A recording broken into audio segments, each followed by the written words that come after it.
So we do have a few extra vocabulary to add today.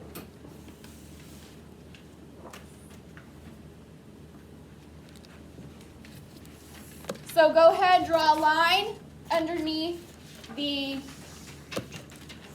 the last word we did, which was it cattails or was it? Otter. So underneath otter, draw a line, a squiggly line. Write today's date, September 17th, 2020, and then we are on number 12. There are 4 new words. Michaela, helper number 1, you'll do the first 2, so you'll do number 12 and 13, so make sure to put a little star in your notebook next to 12 and 13. And Victoria, you'll do number 14 and 15, so you'll put a little star next to number 14 and 15. I will give you the cards as soon as we're done with this lesson, or this vocabulary, and just leave them out until later, then you can put them in your take-home folder. Do not forget to bring home your pencil bag so that you have your flare. But remember, pencil first, then you trace the pencil marks with your flare. Okay, so number 12 is the word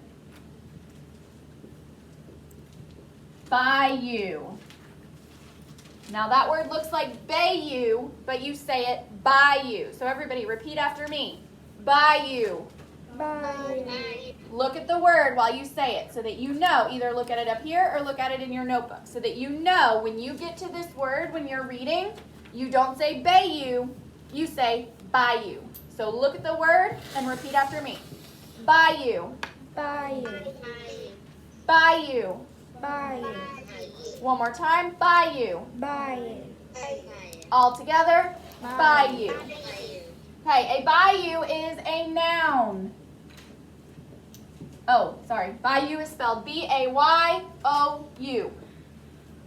Remember, we may see it in a different form in this story, but it's only either if it's a noun, you may see it as a plural noun. That means more than one. If it's a verb, you may see it in the past tense, which means it happened in the past. It has ed on the end. Or you may see it in a different way of doing the present tense, which would be maybe an S or an ing at the end. But other than that, if it's the same part of speech, just either plural if it's a noun with an S at the end, or past or a different way of putting present tense with a verb, I'm just going to write the regular base word. So, bayou is a noun, and it is a slow stream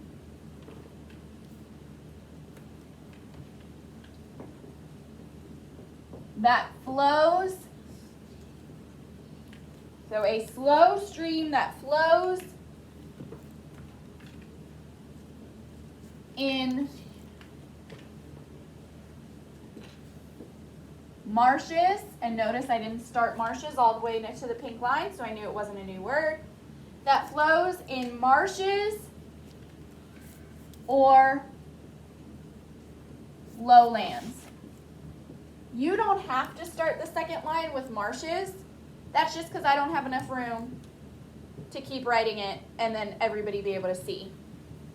But if you do go to the second line, use that same strategy where your second line, if it's the same definition, doesn't start right at the pink line. Okay, so bayous, B-A-Y-O-U, it's a noun. It's a slow stream that flows in marshes or lowlands. Lowlands are places where sea level, they are either at or below sea level, which we learned about yesterday. Number 13, Michaela, this is also yours, so put a little star, is the word swamp. S-W-A-M-P. Remember, if you cannot see how I spelled a word, especially Victoria and Michaela, raise your hand really quick, say, I can't read that word, and I'll tell you what it says and how to spell it. But everybody can do that. Just make sure that your only questions right now are either, hey, what is that word? Or an emergency. of some sort. So swamp, S-W-A-M-P, it is also a noun, and it is an area of wetlands. Wetlands is exactly what you think it would be. It's a compound word. We have wet and we have land. You put it together, you get wetland. It's exactly what you think it is. It's land that is wet most of the time. Not like the ocean, because it can sometimes be dry. But usually it's wet. The ocean does not dry up. Rivers don't really dry up. But swamps are wetlands that sometimes, if there hasn't been a lot of rain, it might dry up for a little while until it rains again. So swamp is as a noun, it is an area of wetlands that is rich. That means it has a lot. That is rich in minerals,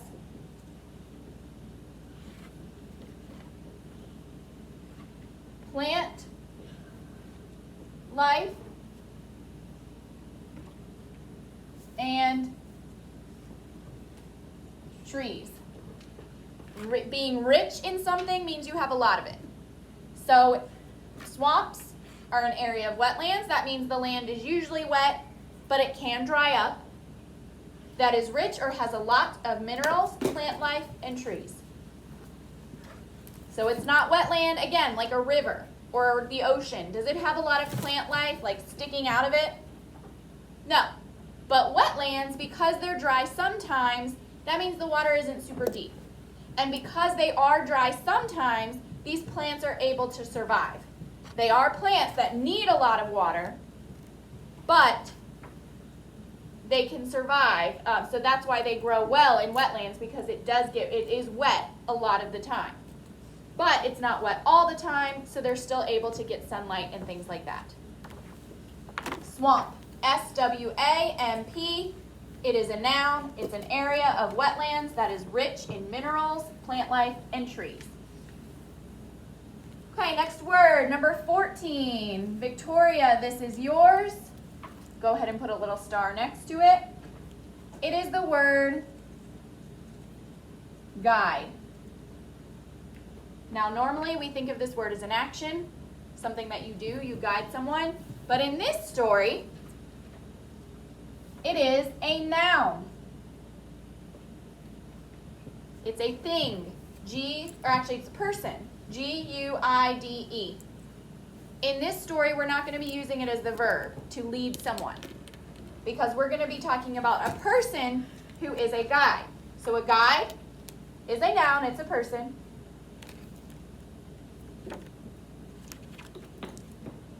So a person who leads others on a tour. So we know that to guide means to lead someone. So a guide is a person who guides or leads people. Sometimes we see that with verbs. The verb is the action. The noun is the person who does that action. Like to teach is a verb. It means to help other people learn. Well, the person who teaches is the noun. That's a teacher. So teacher is the noun, teach is the verb. But we don't say guider. Sometimes we add that R at the end, sometimes we don't. We don't add the R, so we don't say guider. It's just a guide, like a tour guide. Okay, number 15. This is the last word. Victoria, it's also yours. So go ahead and put a little star. And it is the word ancient. Ancient. A-N-C-I-E-N-T. Ancient. We've seen this word before. But it is a tough word because we don't think of that C as making the sh sound. Kind of makes its own sound, k and sh. Ancient. It makes two sounds at once. So let's repeat. So repeat after me. Look at the word while you're repeating after me so that you know when you come to it in the text, you remember, oh, that's that word that we repeated. So look at the word while you repeat after me. You can look at it in your notebook, or you can look at it on your book. Or you can look at it up here. Sorry, not the book because you can't see it. But you can either look at it in your notebook or you can look at it up here. But repeat after me. Ancient. Ancient. Ancient. Ancient. One more time. Ancient. Ancient. Now all together. Ancient. Ancient. Good. Make sure that when we're repeating, you're looking at the word so that you know if you come across it later, you know exactly how to say it. Okay. So ancient is an adjective. Remember, an adjective is a describing word. It describes a noun. It describes a person, place, thing, or idea. And ancient is an adjective that means something relates to the distant past. So it means something relates to the distant past, not the recent past like a few years ago or even 100 years ago. It means distant past, like thousands or even millions of years ago. Another definition is, so we're going to put a comma between the two definitions, something is extremely old. So we have two definitions. They basically mean the same thing. Ancient is an adjective, ancient, A-N-C-I-E-N-T. It's an adjective. It describes a noun, a person, place, thing, or idea. And it means something relates to the distant past. In other words, something is extremely old. Okay, so when you're done writing those, go ahead and you can put your vocabulary notebook away. Okay, so we are on page 138. Please read us the genre. Cullen.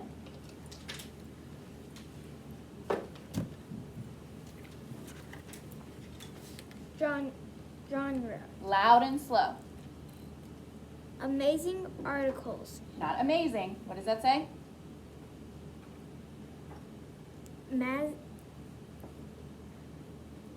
Trunk it. Cover it A-Z-I-N-E. And what is that?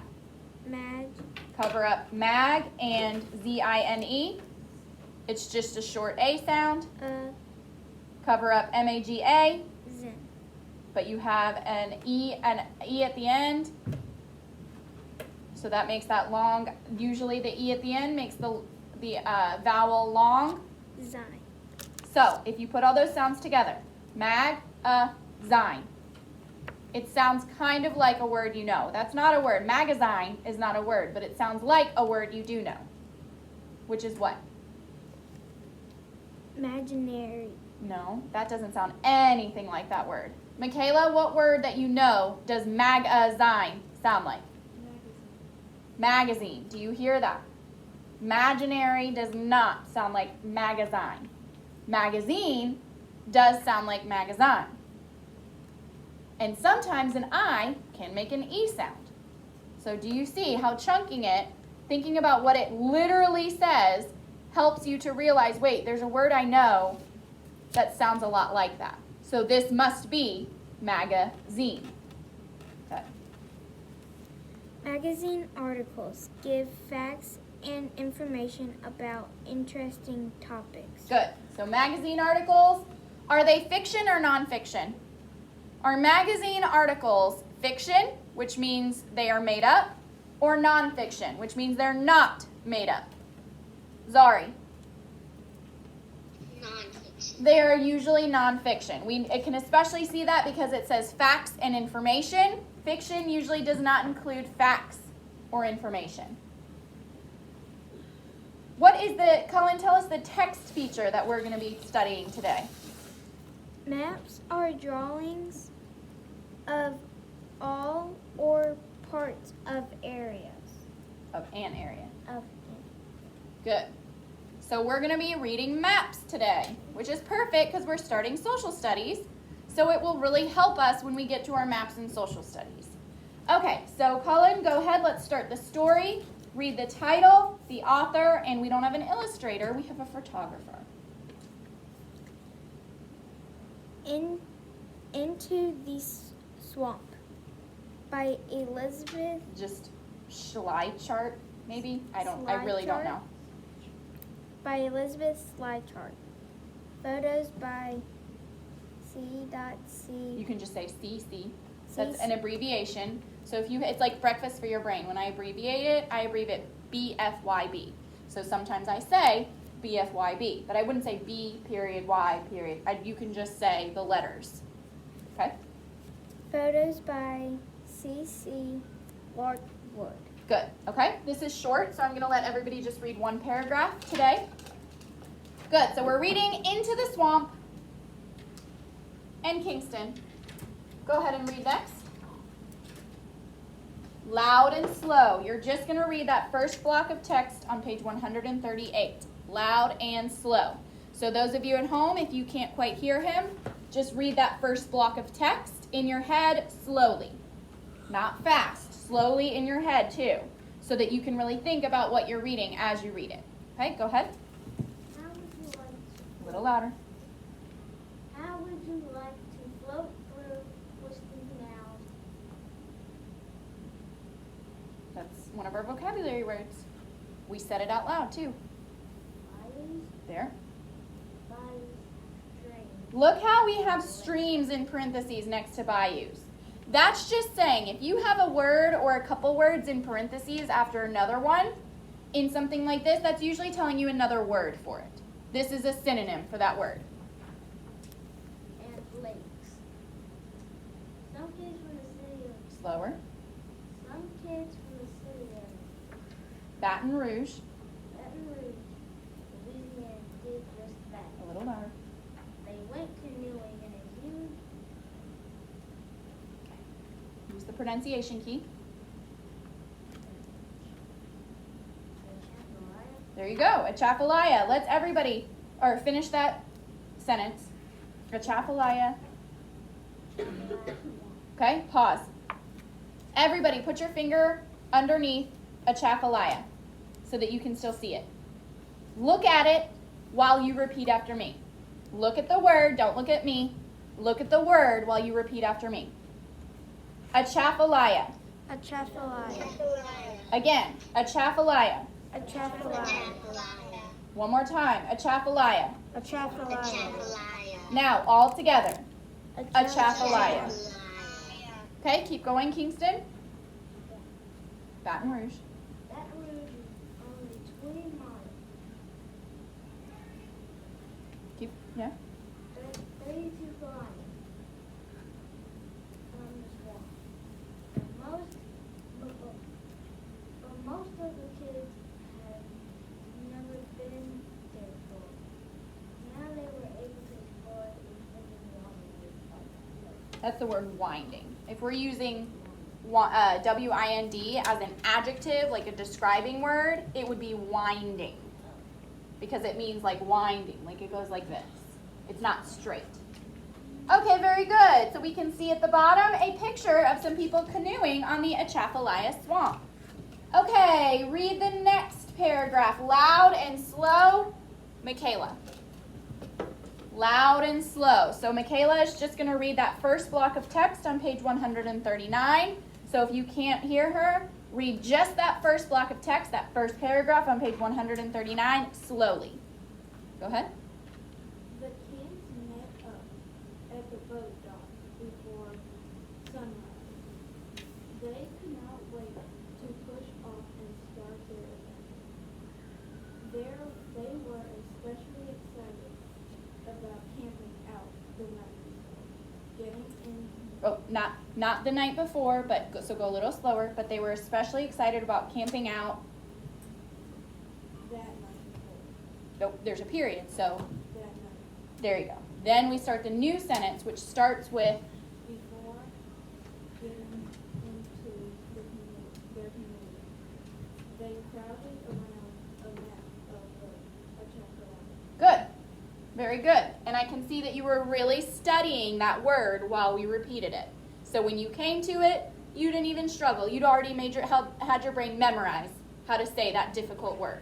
Good. Because sometimes difficult words, we can't even sound out. We just have to memorize what they sound like. Good, Michaela. Nice and loud, too. Victoria, go ahead and read the next paragraph. Girls at home, if you cannot hear her, she's just going to read the second block of text or the second paragraph on page 139. Loud and slow, Victoria. Here's where we are now, said Anthony, pointing to the map. He, Adam, and Edward were trying to figure out where they would be headed. But in fact, they didn't really have to worry about a thing. Their guide for the trip, Photographer is how we would say that. That's okay, though. photographer, C.C. Lockwood. A little louder. C.C. Lockwood knew everything and bayou and the That's that word. Can somebody help her out how to say that word? Aaron? Atchafalaya. Atchafalaya. There was no way he was going to get them all. C.C. gave the group some many hunters, and then they paddled into the morning mist. Good. So now what we're going to look at is we're going to look at this map on the bottom of page 39. Look at it on the bottom, but if you're lost and you're not sure what I'm talking about, you can kind of see what it is up here. You can see where I'm pointing up here so that you can look at that place in your textbook. So, this map, the title of this map is at the top. It's from Baton Rouge to Atchafalaya. So this map is going to tell us something about Baton Rouge and how it's related to Atchafalaya. Read this paragraph, these two sentences in your head while I read them out loud. This map has a compass rose that shows directions. Remember in social studies we've been doing a compass rose. That's this. This is the compass rose. It tells us what directions are which. So we know when we're looking at this map, up here is north. To the right is east. Down below is south. To the left is west. So we know this map, when we look at it, anything up above something else is to the north, anything below something else is to the south, anything to the right of something else is east, anything to the left of something else is to the west. Okay? The key helps you measure the distance from one place to the other. That's this key right here. Remember, it's in your book and you can see it a lot better. So just look at what I'm pointing at and then look at it in your book. This key that says 0 to 500 miles, that means anything that is that length is 500 miles. So if we take our fingers and we do this, yours is going to be a lot smaller. And we try to keep them the same distance apart, which is hard, but we try. We know that like from here to here is 500 miles. But you got to really try. It's really hard sometimes when we're actually going to do this, but you'll use a Post-it to help you because the Post-it, when you draw the lines won't move. So you can't always use your fingers. Sometimes you have to use like a piece of paper and draw the lines and then do it. But you'll see that we're not going to do that for a while. So if we look at this map, we see in this large map, we have the entire continental U.S. or continuous states of the United States because we don't have Hawaii or Alaska. Those are U.S. states, but they're not part of the continental because they don't touch the rest of the country. They are kind of separate. They're still states, just like Tennessee is. They're just not touching the rest of the states. But then we see this little arrow. We see that the state of Louisiana is highlighted in a darker orange. And then we see this little arrow or little line that says Louisiana. Then we see this map in a circle. This right here is called an inset map. Because what they're doing is they're showing us, okay, here's Louisiana in relation to the rest of the United States, but now we want to look specifically at Louisiana. So this zooms in on this small little state so that we can see the state of Louisiana. We see that Baton Rouge is kind of right here in the bottom. We can think of this as a boot, kind of towards in the foot part, but at the top of the foot part. Here's the leg part of a boot. Here's the foot part of the boot. Baton Rouge is towards the top of the foot part where it meets the ankle. Then we have New Orleans, which is a major city in Louisiana. It's towards the toes. And then we have the Atchafalaya Swamp, which runs along the bottom of the state, like the bottom of the foot, if we imagine this as a boot. So we can see that Baton Rouge is not very far from the Atchafalaya Swamp. And if we use the map key, we know Baton Rouge is about right here. The Atchafalaya Swamp is down at the bottom. If we use our inset map, our key, not inset map, we can see that the Atchafalaya Swamp is much closer to Baton Rouge than 500 miles, which the story tells us it's about 20 miles. So let's look at this. We have the main map, and then we have the inset map. What can we learn from the main map that we can't learn from the inset map? Look at that main map. What can we learn from the main map that we can't learn from this inset map? Michaela, what's one possible answer? What's one possible thing that we can learn from this main map that we cannot learn from this inset map? That it tells us the state. So all we can see here is Louisiana. We can see the rest of the states here. We can't see where like Tennessee is on this inset map. But we can see where Tennessee is on this main map. Good. Anything else? So we can see where the rest of the states are, not just Louisiana, the one we're focusing on in the inset map. Victoria? We can't see the Atlantic Ocean. We can't see where, we're saying what we can learn from this one. So we can see where the Atlantic Ocean is in relation to Louisiana. So about how far is the Atlantic Ocean from Louisiana? We can see that on this map. Can we see how far Louisiana is from the Atlantic Ocean on this map, this inset map? No.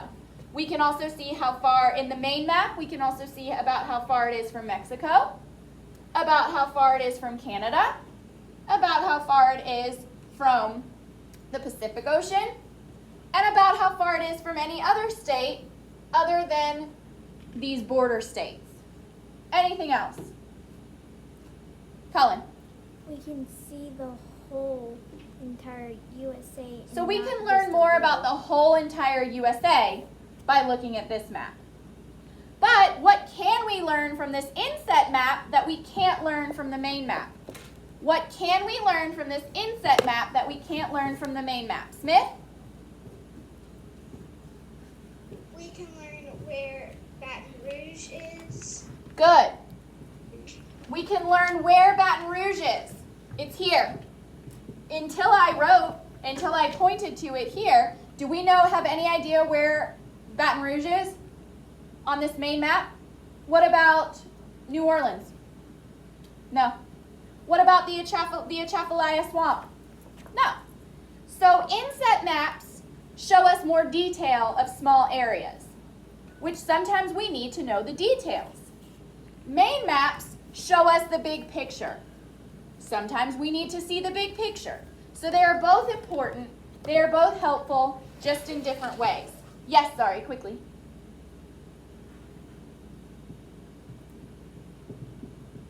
I was thinking you can see more rivers. Okay, so you can see the in there. Mississippi River. You can't really see the Mississippi River. It doesn't really show it, and if it does, it's very small.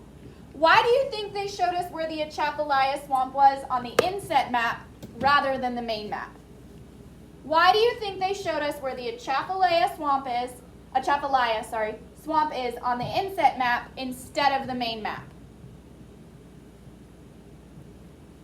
Victoria, why do you think they showed us where the Atchafalaya swamp is on the inset map instead of the main map? Because on the main map, you wouldn't really see it. Why? You wouldn't really see it on the main map, but why? Erin, can you help her out? Maybe because Mask, I can't hear you.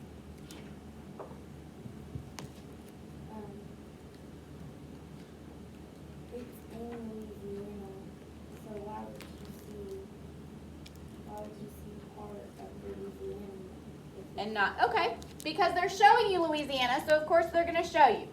It's probably because this large map, look how small the Louisiana coast is. It'd make it really hard to see. There's more room on the inset map than there is on the main map. Okay, go ahead and turn the page. So sometimes that's all it is. That's why we have an inset map, because there's much more room.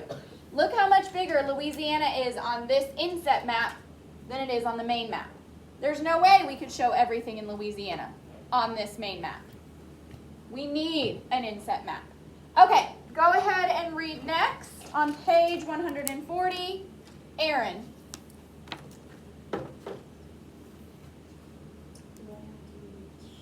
Yep, everything. Loud and slow. Loud, loud, loud. Girls, if you cannot hear, she is just going to read the two little subtitles and just that first block of text. Okay, she'll stop before the second smaller block of text. Go ahead. Swamp creatures. Yikes. As the canoes followed Cece, someone yelled alligator. Did they say alligator? How did they say it, Erin? What does that exclamation point tell us? How did they say it? They didn't just say alligator. What did they say? And then, oh my gosh, alligator. Well, what word did they say? They didn't say, oh my gosh, they just said, Alligator. but how did they say it? Not like that. Alligator. Good. When you see exclamation points, you have to read it with expression. Alligator, not just alligator. Go ahead. Try it again. As the canoes. As the canoes followed Cece, someone yelled, alligator. The kids paddled over to check it out. The gator swam around the canoes. One of the kids said it was so close we could almost touch it. Good. Okay, keep going. Smith, read that short paragraph. And yeah, just read the short paragraph. The short second paragraph, the second block of text. Nearby, the kids spied on Not spied on, supper-sized but female. Smith not spied on, but nearby the kids Spied a supper-sized female golden silk spider. wait, It hold on. Supper size. Does that make sense? What is that word? Supper size doesn't really make sense because supper is dinner and we wouldn't think of a dinner size anything. super-sized. There you go. Remember, if you're Female reading and golden something silk doesn't quite make sense, go back and make sure that you read the words correctly. Sorry, go ahead. Start that sentence again. Nearby, the kids spied a super-sized female golden silk spider. It was waiting to snag a buggy meal in its golden web. Good. Okay. Read next. Let's see. Zadie will give you a break today, but make sure that you're still paying attention. Zari.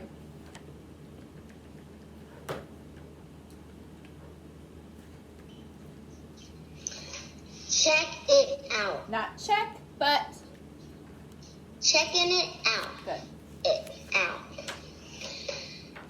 Edward and Stephanie Not come Stephanie. around. Not Stephanie. There's no IE or Y at the end. It's just Edward and There Stephen you go. poked around near an ice. That's that word that Accident. we, nope, that's that word. That's our vocabulary word that we said together. That's our vocabulary word that we said together.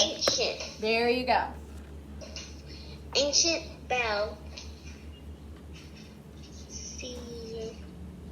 That Y, Yes. that C is soft, so it does sound like S, and the Y sounds like a long I. Everything else sounds the same. It's a soft C, long I sound, and then everything else sounds what it looks like. Cypress. There you go. Edward and Stephen poked around near an ancient bell Ball. cypress stump. Long ago, loggers had chopped down lots of trees here, leaving behind Eerie, eerie-looking stumps like this one. good. Okay, read next. Me. I'm reelin'. Want to go fishing? Ryan asked Stephen during lunch. Sure, came the reply. Soon, Ryan was excitedly catching one bass after another and grinning from ear to ear. Stephen steadied the canoe and laughed as Ryan reeled in a big one. Smith, go ahead and read that. Start at the beginning and read that paragraph again. Nighttime adventures. Who's there? No telling who or what might be watching you on a dark, swampy night. A barred owl Bard. was perched quietly in a tree not far from the group's tents. It was waiting to swoop down on any meal that might walk, wriggle, or swim by. Thank you, Smith. Kingston, read next. Read loud and slow. Girls at home, if you cannot hear him, he is reading the whole next paragraph, the first paragraph on page 141 with the title. Kingston, make sure we can hear you at school, otherwise I have to get somebody else. Louder. Noisy frogs. Anthony Gillis. Cece put a tree frog in his nose. A little slower, a tiny bit louder. It kind of tickled, he said. Boys couldn't believe how noisy these frogs were. Filling the nighttime swamp when they're loud. Just try it. Aw. Quonks. Now that's not a word I've used to describe a frog's ribbit, but can you see why? If you think about what a frog sounds like, could that be a word to describe what a frog sounds like? Yeah, I've never heard it before. Well, other than when I read the story before. But it works. Good. Keep going. Frogs called. Little louder. Frogs calls were just some sounds that kept the kids awake. They kept the kids awake at night. Scary campfire ghost stories didn't help them go to sleep either. Good. Hey, read the last paragraph. Aaron. Loud and slow. Oh, look, you get another exclamation point. So long, swamp. Before leaving the swamp, A little louder, a little slower. Before leaving the swamp, the kids hung out at the water's edge. They had to put up with some heavy rain and tons of mosquitoes. But Anthony said, "I'll never forget the fun I had on this camping trip." And the other kids nodded. You got that right. Good. Okay, we still have 10 minutes, which is perfect because it's just enough time for me to explain your independent practice. You might be able to get a little start on it, and then you can leave it at your desk and keep working on it after library. So, This was a story about a real trip. Magazine articles are usually nonfiction. That means they're real. They actually happened. Sometimes we might have stories inside a magazine article, inside a magazine, but it'll tell you this is a story. So this was a real trip that some kids took, probably some fourth graders, since it's in a fourth grade textbook, took to the Atchafalaya Swamp in Louisiana. So all this stuff really happened. It would be really fun if we could go on an overnight camping trip, but especially not this year. Okay, very good. So, let's look at question number 2 on the connect and compare. How important is it to have a guide when exploring the Atchafalaya Swamp? And why do you think that? How important is it to have a guide when exploring the Atchafalaya Swamp, and why do you think that? Victoria? Loud. The reason why it's so important is because you could get lost and you might find like an interesting animal, but you don't know how dangerous it is. Very good.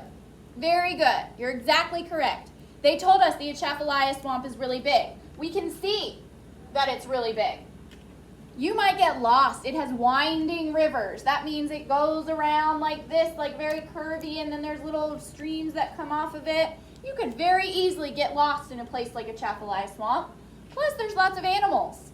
And if you don't know how dangerous that animal is, well, you could be in big danger. So that's why it's so important to have a guide, somebody who's going to help you not get lost and who's going to help you stay safe when it comes to wild animals and plants.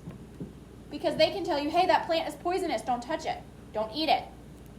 It'll give you a rash. It'll burn you, whatever. Good. Okay, now let's look at this map. You can turn back to the map on page 139 because it's going to be really important when answering this question. If you are in Baton Rouge, what direction would you travel to get to the Atchafalaya Swamp? If you are in Baton Rouge, what direction would you have to travel? So you're starting in Baton Rouge, you want to get to the Atchafalaya Swamp. What direction do you have to travel in?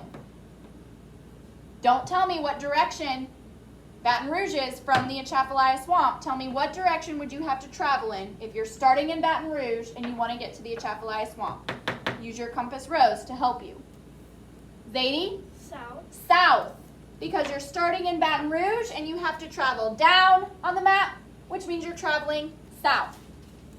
The Atchafalaya Swamp is south of Baton Rouge, so if you're starting in Baton Rouge, you have to travel south. But what if I'm going home and I'm starting at the Atchafalaya Swamp? We know Atchafalaya Swamp is south of Baton Rouge, but what direction do you have to travel to get back to Baton Rouge? Michaela? North. Very good. Ooh, what if I'm in Baton Rouge? I kind of have to travel 2 directions to get to New Orleans. What 2 directions do I have to travel to get to New Orleans from Baton Rouge? Zari?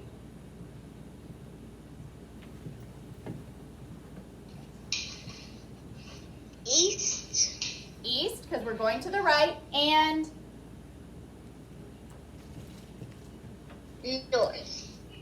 If I traveled east, I'd go towards New Orleans, but then if I traveled north, I'd go above New Orleans.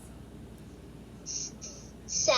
Good. So that means we wouldn't necessarily say you have to travel east and south. You would say that you have to travel southeast is how we would say that. We put the 2 directions together into one compound word. So instead of saying travel south or travel east, then travel south, you would say travel southeast. That means that if you're starting in New Orleans and you're going back to Baton Rouge, you're going to go north, west. Okay, so girls at home, go ahead and get out your independent practice. It's the reading a map page so that you can see it when I point it out. And I'm also trying to get it on the iPad. Okay, so this is what it looks like. At the top, it says a compass rose. So everybody should be looking at it. Look at the box at the top. It says a compass rose. I'm trying to read it backwards and on this camera. Here, I have another copy. A compass rose shows north, south, east, and west. So that's this right here, the compass rose. Everybody find the compass rose. A map, oh gosh, Colin, you've got to be careful. A map key or legend, map key and legend mean the same thing. They're synonyms. Explains the symbols on the map. So here we have the map key. These explain the symbols. These explain the type of lines. So that means if you see these little flowers, what part of the map, or what does that show? Colin? Rose garden. The rose garden. If you see this little, these little bars kind of lined up on top of each other, what does that show? You can raise your hand and tell me. These little bars that are lined up on top of each other, these 3 bars, what is that? Kingston? A picnic area. Then if you see these little swings, what does that show? Aaron? A playground. If you see these 2 squiggly lines lined up on top of each other, what does that show? Michaela? A river. If you see these triangles, these dark triangles, what does that show? Zadie? Forest area. A forest area. Then we have the different walking trails. So there's different names for each of these walking trails. The one marked with X's is which walking trail, Victoria? The pine trail. The one marked with dots is which walking trail, Kingston?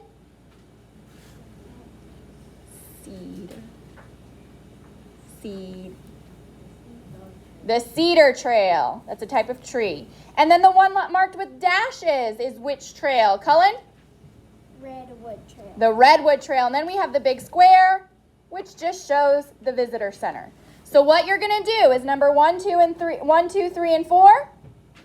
You're going, number 1, you're just going to complete the sentence. So you have to use the compass rose to figure out the picnic area is to the east of what? So you're going to find the picnic area, and it's to the east of this. So if the picnic area is to the east, what direction do you need to look at to figure out what this answer is? It's kind of tricky. Aaron? What direction? The picnic area is the thing that's to the east. Michaela? Not north. We're looking, not north. There's nothing that says north or south or anything like that. Kingston? The west. Because if the picnic area is to the east of this place, that means that place is in the west, is to the west of the picnic area. Then number 2, 3, and 4, you're just going to answer the questions based on what the map says. So you have to figure out, what is it asking? Where do they need to go? Number 3, it's a yes or no question. You have to answer why is the answer yes or no. Can you take the cedar trail to get to the redwood trail? Yes or no, and why? Number 4, it is possible to get from the visitor center to the rose garden. What is missing from the map? So you have to figure out what's not there that should be, that would let you get from the visitor center to the rose garden. What is there that is missing? Okay, so I will email that to you guys at home.